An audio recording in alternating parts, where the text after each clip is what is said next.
Bank వచ్చి డైరెక్ట్గా చెప్తున్నాడు, అమాయక రైతులు వాళ్ళు తెలియక వాళ్ళు మాట్లాడుతున్నారు. సార్ రేవంత్ రెడ్డి చెప్పిండు కదండి డిసెంబర్ 9 మాఫీ చేస్తామంటే, రేవంత్ రెడ్డి బీవంత్ రెడ్డి జాంతానని నువ్వు కట్టాలి బిడ్డ, దాన్ని మాకు సంబంధం లేదు, ఈమన్ ప్రభుత్వాన్ని ఈమన్ డబ్బులు ఈమని చెప్పినారు. మాకు ఈమనండి, మేము వసూలుకు రాము అని నోటీసులు ఇచ్చి వాళ్ళని సతాయిస్తూ ఉన్నారు. ఇప్పుడు ఏమైంది? మీరు రైతు బంద్ వేయలేదు, ప్రైవేట్ అప్పులు తెచ్చుకున్నారు, ప్రైవేట్ వడ్డీలకు పోయినారు, అట్ట కొంత నాశనమైనారు. ఇలా బ్యాంకు కూడా మళ్ళీ ఇచ్చే పరిస్థితి లేదు. పంట వేసుకుందామంటే ఇప్పుడు ఏం కావాలి వాళ్ళ గతి? ఏమైతుంది రైతుల గతి? మీకు ఆలోచన ఉన్నదా? కనీసం ప్రభుత్వంలో థింకింగ్ అన్న చేస్తున్నారా? మీకు ఆ బరువైన హృదయం ఉన్నదా? అంత విశాలంగా ఆలోచిస్తున్నారా? అంటే రైతుల పక్షాన్ని వాడు మాట్లాడుతూ ఉండడు, అడిగేటూ ఉండడని మీరు అనుకుంటున్నారా? అట్లా కాదు. బీఆర్ఎస్ నేను రైతులను ఒక్కటే చేతులెత్తి దండం పెట్టి చెప్తా ఉన్నా, దయచేసి మీకు దండం పెడతాను, ఆత్మహత్యలు చేసుకోకండి, ఎట్టి పరిస్థితుల్లో చేసుకోకండి. మీ కేసీఆర్ మీ బీఆర్ఎస్ మీ పరంగా రణరంగమైన సృష్టిస్తుంది, యుద్ధం చేస్తుంది.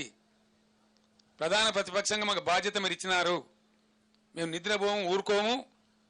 2-3 నెలలు టైం ఇవ్వాలి, ఎందుకంటే మాకు పుండాకోరు వ్యవహారం అవుతుంది. ఓర్వలేని తనం లెక్క వాడేస్తే గెలవంగానే వీళ్ళు మొదలుపెట్టిన దుకాణం ఓర్వలేకపోతున్నారు అని అంటారు. కాబట్టి నేను 4వ నెల దాకా నా 4 కూడా తెరవలే.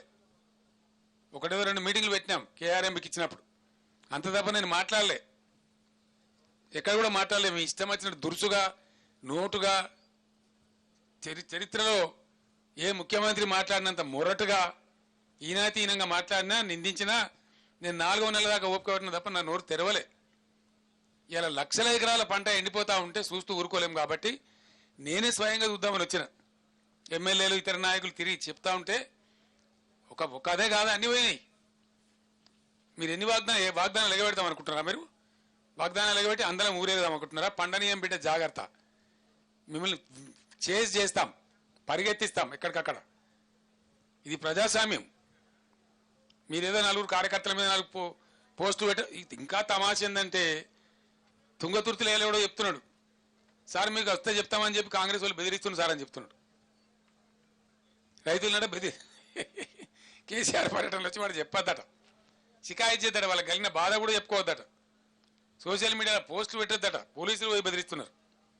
నేను పోలీసు సోదరులు కూడా విజ్ఞప్తి చేస్తా ఉన్నా, ఇవి ప్రజాస్వామ్యం, ప్రజలు ఉంటారుగా, ప్రజల బాధలు ఉంటాయి.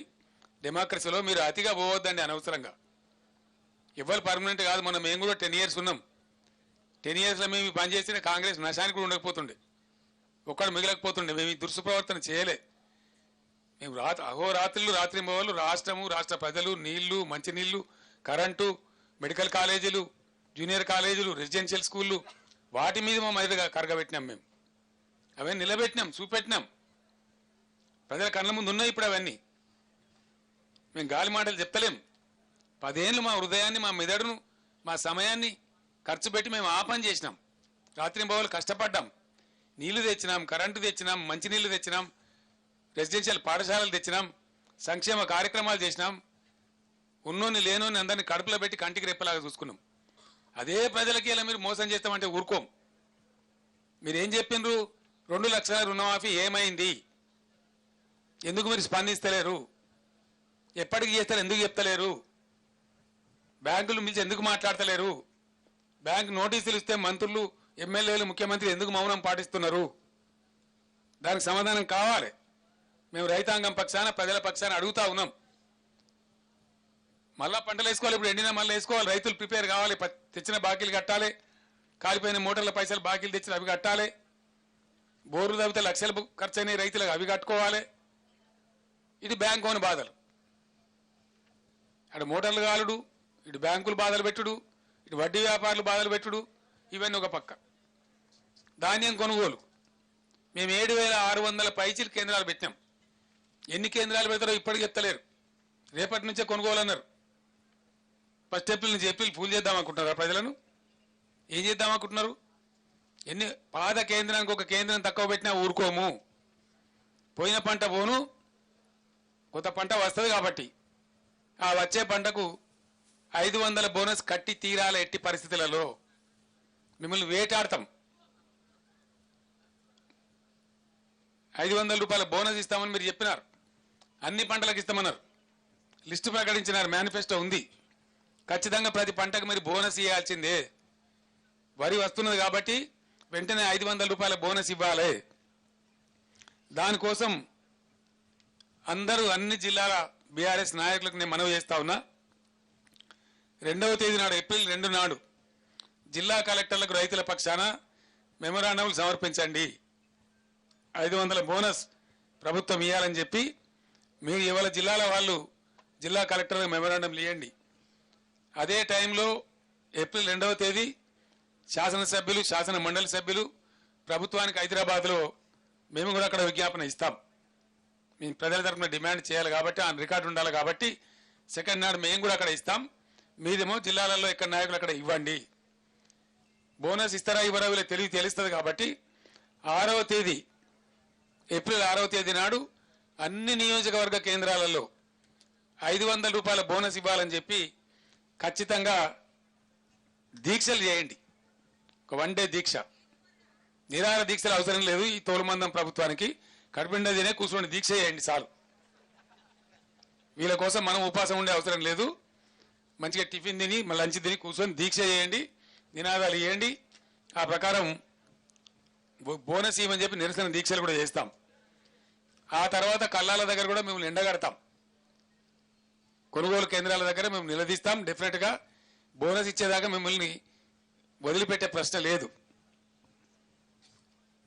దయచేసి రైతాంగానికి నేను మళ్ళొకసారి అప్పీల్ చేస్తా ఉన్నా, ఆత్మహత్యలు చేసుకోకండి. ఏం మునిగిపోదు. వీళ్ళు ఇప్పుడున్న అసమర్థులేం శాశ్వతం కాదు. మీ పక్షాన మేమున్నాం, పోరాడతాం, బ్రహ్మాండంగా పోరాడతాం. కాబట్టి దయచేసి మీరు ఆత్మహత్యలు చేసుకోవద్దు.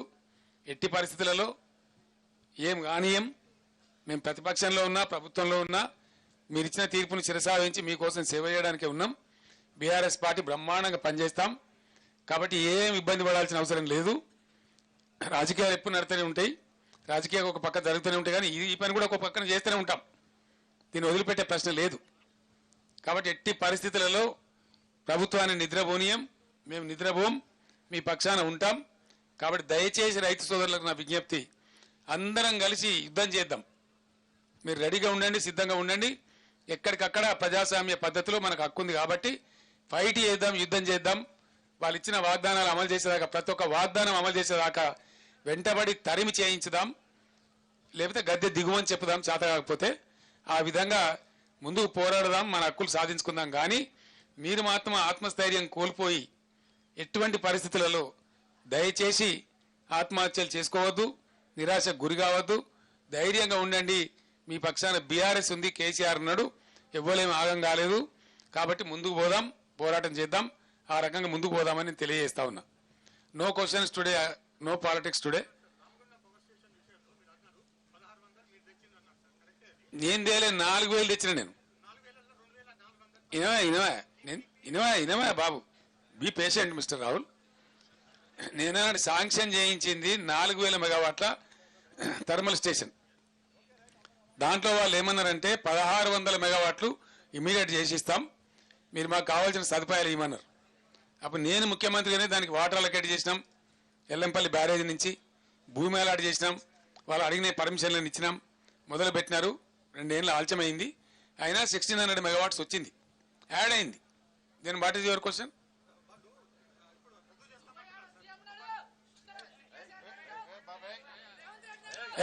ఏ బాబు బయటకు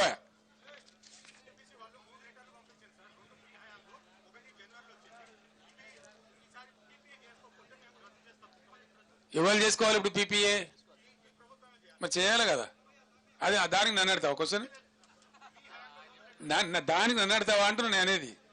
మా హయాంలో కమిషన్ కాలే. మిస్టర్ రాహుల్ మాజీ పవర్ మినిస్టర్ నా పక్కనే ఉన్నారు. మాజీ పవర్ మినిస్టర్ నా పక్కనే ఉన్నారు.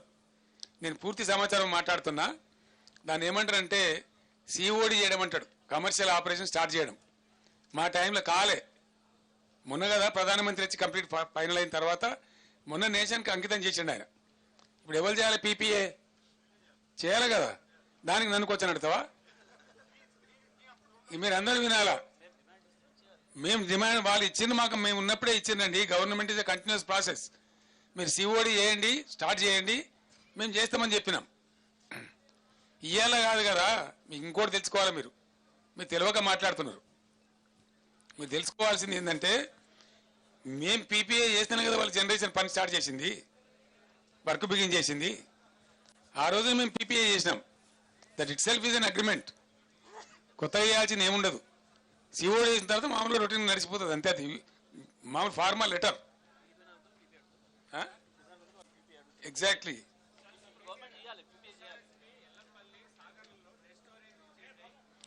ఎందుకు చేయరని అంటున్నా నేను అనేది.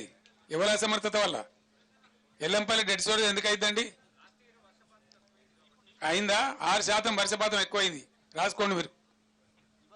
6% ఎక్కువైందండి వర్షపాతం. సాధారణ వర్షపాతం కంటే 6% వర్షపాతం ఎక్కువ పడ్డది. ఇది నేను చెప్పేది కాదు.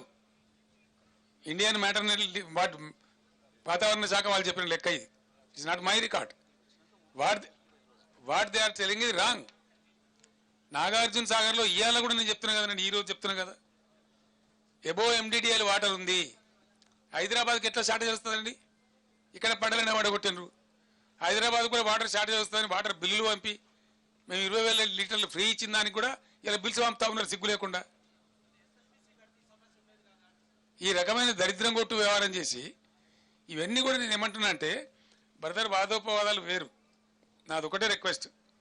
ఎస్ఎల్బిసి కాకుండా చేసిందే మీరు కదనండి, మీరే కదా. దాన్ని అటు కాకుండా ఇటు కాకుండా లంగా మోటార్ దానిలో దొరగొట్టి అది ఇంక 20 ఏళ్ళు కూడా కాదు, ఎవడు చేయలేడు. అది ఇంకా గోదు ముందుకు రాదు.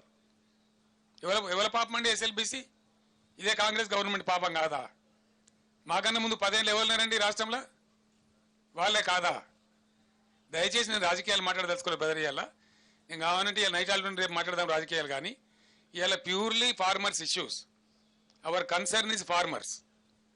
మేము అడిగినవి ప్రజల తరఫున అడిగినాం, రైతాంగం పక్షాన్ని అడిగినాం. చేస్తారా చేయరా వీళ్ళ సంగతి చూస్తాం.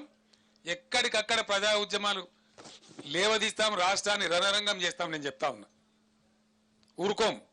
We are not going to sleep. At any cost we will fight on behalf of the farmers, on behalf of the people.